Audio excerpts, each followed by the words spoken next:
This is Lisa from MobileTechReview, and it's the mother of all gaming laptop smackdowns for the thin and light models for 2018. We've got them all assembled here at the Razer Blade 15 being the newest. The only one that we don't have right now is the Asus ROG GM501. That's the Zephyrus model. We'll be covering that one later in a separate review when it finally gets here. Anyway, we have the Razer Blade 15, obviously. We have the MSI GS65 Stealth Thin, the Gigabyte Aero 15X, and Computer Upgrade King's own brand. They supplied many of our review units here, in fact all of them except for the Razer Blade. So they have their own house brand, like many small resellers do, and in fact some small boutique makers do the same thing using Clevo chassis. And that one's the Computer Upgrade King P955ER. Why is it in there? It has very similar specs and it costs many $100s less. So it's worth considering for those of you who really like these $2,000 and up gaming laptops, well, but you just can't spend that kind of money. We're going to compare them now. Now, in terms of the hardware specifications, the internals, that is, these are very similar. That's why they're in the same Smackdown together. They all have Intel 8th generation 45-watt 6-core CPU, specifically the Core i7-8750H. So you're looking at the same processor across the board. All of the models that we're considering have the same NVIDIA GTX 1070 Max-Q CPU. Some of these models, the Gigabyte and the MSI, for example, and the Razer Blade are also available with the GTX 1060 or a GTX 1060 Max-Q in the case of the Razer Blade. For those of you who don't play first-person shooters, you don't quite need that much horsepower, maybe you're more Overwatch and Fortnite, you want to save some money, that sort of thing, that's an option. They all go up to a maximum of 32 gigs of DDR4 RAM. They all have 2 RAM slots, so the RAM's upgradable in all of them. They all have at least one M.2 SSD slot. PCIe NVMe is supported. The Razer Blade has 1 slot. The MSI and the Aero have 2 slots. The Computer Upgrade King model, the P955ER, that one has an M2 slot and a hard drive bay. This particular Clevo chassis is a little bit more like 2017 in many regards. It has the bigger bezels, it still has a hard drive bay, it doesn't quite try to be as skinny, that sort of thing, you get the idea. And lastly, we have backlit keyboards on all of these, per key RGB backlighting on all but the Computer Upgrade King model, which has zone backlighting. Lastly, for display, these are 15.6-inch laptops, and they all sport the same nice full HD IPS 144 Hz refresh display. They use slightly different panels. We're going to talk about that in detail as well. Some of them are available with 4K options, though. The Aero 15X is also available with a lovely wide color gamut, almost full Adobe RGB 4K display, non-touch and matte. The Razer Blade, they're one of the few gaming laptops that offer touchscreens. If you go for their 4K model, it will be glossy and it will be a touchscreen as well. And the Razer Blade has a 60 Hz display model for those of you who don't really care about the high refresh rates and want to save a little bit of money. All of these, except for the Computer Upgrade King model, have those trendy, really tiny bezels, which is certainly a nice looking thing, isn't it? They're getting modern. Finally, gaming laptops are getting this feature. In terms of pricing, the MSI GS65 Stealth Thin is going to get a little bit confusing here because typically it ranges from around $2,200 to $2,500 if you want it max configured with 32 gigs of RAM and 2 SSDs, that sort of thing. So there's a Best Buy model also for those of you in the United States, and that one is cheaper. That one is $2,000. It has a slower SATA 3 SSD pre-installed instead of a faster NVMe. A few other very minor changes, the Intel Wi-Fi card instead of killer, small changes there. So really that one depends on where you buy it and who you buy it from. If you're a Best Buy person, you could save some money there. The Aero 15X, the model that we have, sells for $2,300 with 16 gigs of RAM and a 512 gig PCIe NVMe SSD, and a GTX 1070 Max-Q, just like the MSI. Now the MSI is also available with the 1060 if you're interested in that as well for less money, around $1,800 or so. The Razer Blade starts at $1,899 with the GTX 1060. 256 gig SSD and 16 gigs of RAM, and it goes up from there depending on how much RAM you want, how much storage you want, that sort of thing, the usual. And if you want to go up to the 1070, it's going to be a couple $100 more. It's not going to be $1,899. The Computer Upgrade King model, well, it's supposed to be more affordable and you can get upgrades if you want, but for that $1,599 price, it comes with 8 gigs of RAM and a 120 gig PCIe NVMe SSD. You can order it with upgrades if you want. Obviously, the price will start climbing closer to its competitors as you configure it up to match them, though. When it comes to build quality and appearance, other than the fact that beauty is in the eye of the beholder, I think most everybody's going to agree the 15-inch Razer Blade is the looker here. It's in a class unto itself with something like the MacBook Pro and the Surface products. Unibody, aluminum, beautiful, no seams showing, lovely, modern, new design for them. It's in terms of looks. And case rigidity is good too. It's there. The MSI GS65 Stealth Thin has thinner aluminum panels on it to make it the lightest among all of these. Not that any of them is heavy. They're all around 4.5 pounds or lighter. And the flex doesn't bother me. It bothers some people. I can tell you in person, it doesn't quite look boutique chic. It's not bad looking, but it still looks a little like an MSI. The Gigabyte Aero 15X, their design is the same as it was for the last generation. It too has powder-coated aluminum panels on it, and it's a good-looking piece, but it has a lot of angles, and it looks maybe a little bit less trendy, since the thing for this year seems to be the very plain rectangle design. I leave that up to you. Lastly, the Computer Upgrade King P955ER, well, you know, it's a Clevo chassis. It's not bad looking, it's not great looking. It does have metal on the lid, metal on the palm rest, and a metal bottom cover on it. So, yeah. When it comes to ports, they all have a pretty healthy selection of ports. The Razer Blade has Thunderbolt 3 full 4-lane, and gotta love that because you can use not just external GPUs, but Thunderbolt 3 docks. Very useful if you're going to dock this thing at your desk. The GS65 also has Thunderbolt 3, so does the Aero 15X, all the same. The Computer Upgrade King model has 2 USB-C ports, not Thunderbolt 3, however. If you want Ethernet, then it's going to be the Aero or the Computer Upgrade King model for you. Neither the MSI nor the Razer Blade have Ethernet. If you want an SD card slot, it's going to be the Computer Upgrade King and the Aero 15X. I have to say the Aero 15X really, for creative types, has everything covered. You've got a very fast full-size SD card slot, HDMI, DisplayPort, plenty of USB, all that sort of thing. The others aren't bad, but that SD card slot can be a real winner for some people. When it comes to display, we're talking here primarily about the full HD options. And again, 144 Hz panels are standard. The Razer Blade 15 has, subjectively speaking, the nicest looking panel to me. It uses an LG IPS display. Now, interestingly, the Computer Upgrade King uses that same panel model, but you can tell they're probably been saving money, and I'm sure LG grades these at the factory in terms of their gamut, their contrast ratio, and things like that. And while the LG panel that's used on here and was used in some of the Aero 15X early review units, apparently, though not the shipping ones so much, they're stunning panels. But the one on the Computer Upgrade King falls behind all the others in terms of contrast ratio, black levels where the blacks don't get very black, and slightly weaker color gamut. So again, you're going to get what you pay for. Yeah. So Razer Blade I would put at the top, especially that 144 Hz full HD panel, matte, and oh, it's just nice to look at. Good colors, vibrancy. The highs tend to just kind of pop, the brights, you know. So it gives it a real sense of contrast, even higher than what it measures. Now the GS65 and the Aero 15X have very similar AU Optronics panels, also matte, also non-touch. And they look very similar. The only difference is the MSI is the least bright among these. All of them hit 300 nits except for the MSI is 256 nits.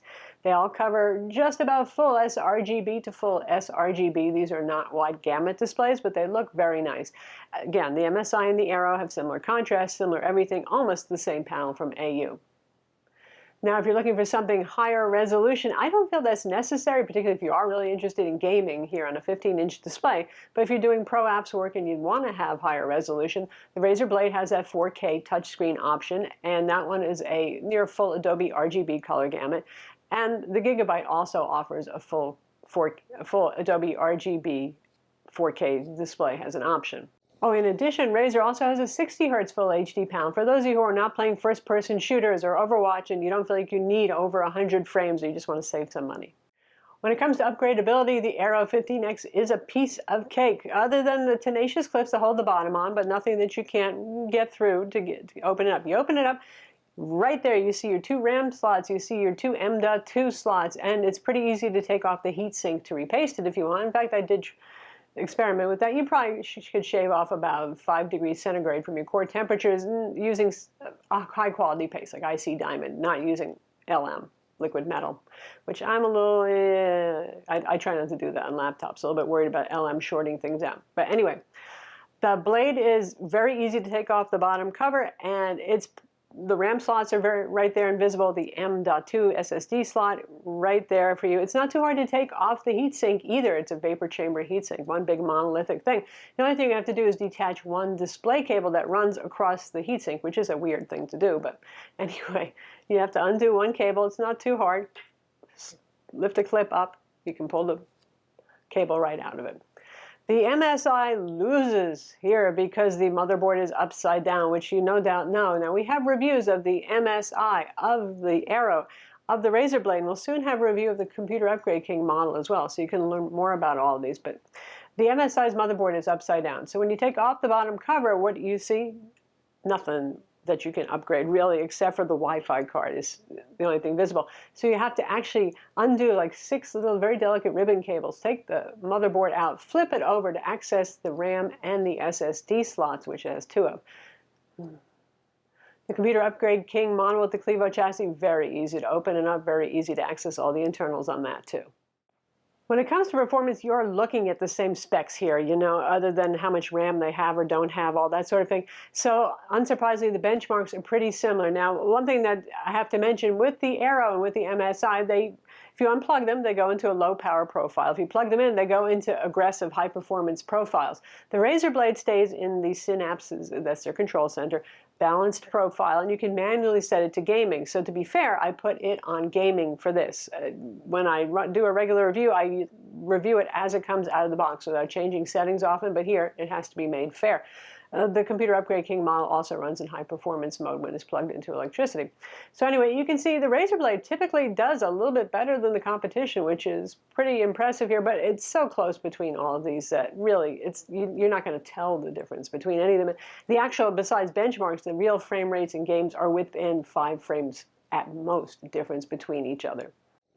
When it comes to cooling and noise, these are gaming laptops that are thin and light, which is the poison combination in terms of heat and noise. You know, you're squeezing a lot of performance into a small chassis, and the CPU and the GPU, which are the hot things, are pretty close to the underside. So you're going to feel the heat on all these. You're going to hear the fans when you're gaming.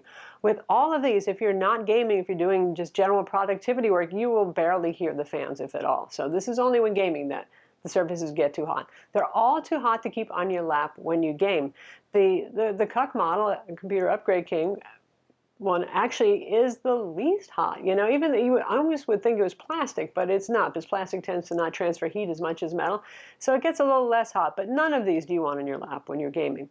When it comes to most vents ever, MSI wins. Boy, do they know how to put vents in things. They've been making gaming laptops for a long time. You got lots of vents on the bottom. You got vents on the side. You got vents on the back. You got vents with gold highlights on them. And it does help it run a little cooler to the touch than the others, so it's still too hot when gaming to keep on your lap. So surface temperatures are a little lower as a result of all this. The core temperatures, though, not so different from the competition here, actually. All of these typically run in the low 90s when you're gaming on ultra settings with demanding titles like Far Cry 5, for example, or Assassin's Creed, which kills every PC on the planet. The Aero 15X, despite its really very simplistic looking cooling, you got 2 fans, you got 2 heat pipes, nothing so different there from a Dell XPS 15 at first blush anyway. It does the job pretty well. It's in terms of noise, in terms of how hot it is on the bottom, not so different from its competitors, again, other than the MSI, which is a little bit cooler in surface temperatures. The Blade is the different one here. It has vapor chamber cooling and a huge monolithic heatsink that covers many components on the board. All those complaints about previous hot Razer Blades, I guess they heard us. So they have really done a very good job here. And I've noticed that it also thermal throttles a bit less. I think they're not setting it to thermal throttle as aggressively, so they're leaving it up to you to change settings if you want to worry about that sort of thing. But the temperatures on ours have been quite good. Repasting, not so much of a difference, unless you want to go with something like LM on the CPU. The Computer Upgrade King model, like I said, a little less hot to the touch than, say, the Aero or the Razer Blade, but still, certainly it gets hot. It has plenty of ventilation, too, particularly on the bottom. There is a lot of ventilation there. And despite that, the core temperatures were actually a little bit higher on it than the other 3, even though it was the biggest chassis to work with, too. Go figure. It even has a very intelligent looking heatsink design where they don't share all of the heat pipes. That means your GPU isn't going to heat your CPU up if there's some separation between them. For the trackpad, hands down, the Razer Blade has the best trackpad. It's a Microsoft Precision glass trackpad. It's quite large. If anything, you might say that's a little too large because who needs one that big, but it's great stuff. The GS65 is a good trackpad except for the clicker, as always, is too stiff. I don't know, MSI is getting a lot better with their trackpads, but boy, that's one of those ones where your thumb joint just going to go dislocate on it. It's, okay, I'm exaggerating, but it's kind of stiff. The Aero has an Elan trackpad. Now you can fiddle around with it and try to put MS Precision trackpad drivers on if you want. I just had to fiddle with the settings a lot to actually get it to behave the way I wanted. Like I had to get rid of pinch zooming to make two-finger scrolling work because I care more about two-finger scrolling working reliably. And it's actually pretty decent now, but it takes a lot more fiddling. The Computer Upgrade King model, it's a so-so trackpad. It's kind of like your average gaming laptop trackpad from 2017. Now the keyboard, my preference is actually, I didn't expect this. I like the Computer Upgrade King keyboard pretty well, but also I like the Gigabyte Aero 15X. At first I wasn't so fond of it. I'm not a big user of the number pad. It has one, so that can be a deciding factor for those of you who like or don't like that, but it's very crisp. It's not a mechanical keyboard, but it has a little bit of the sensation of force and bounce that's very nice on it. The MSI GS65 is quite good. You might call it mushy in comparison. It's not really mushy. It's a SteelSeries keyboard. It's quite good. And the Razer Blade, it's not my favorite keyboard because the travel is so low on it, and there's not a lot of tactile feedback with it. I'd like a little bit more from that. I certainly wouldn't want to use that keyboard for gaming, given the lack of tactile feel. And then there's the right shift key being undersized with the arrow key issue. If you watch my full review, you can find out you can easily use Razer Synapse, where you can just remap the up arrow key next to the shift key to be the right shift key and solve that whole problem at least. When it comes to speakers, these, except for the Computer Upgrade King model, boy, they have kind of sad, anemic, tinny sounding speakers. That's just the truth of it.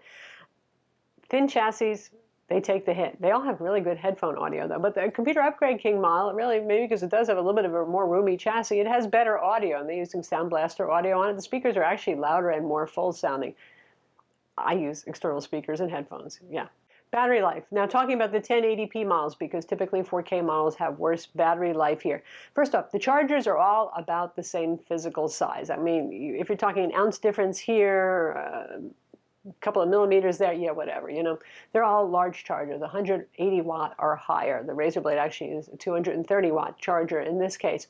Now the batteries on these, battery life is good on all of them, except for, once again, the Computer Upgrade King model is sort of like 2017 all over again, or still. It has a small battery, which is what they did last year in 2017 to make a thin and light gaming laptop. They just cut the battery in half.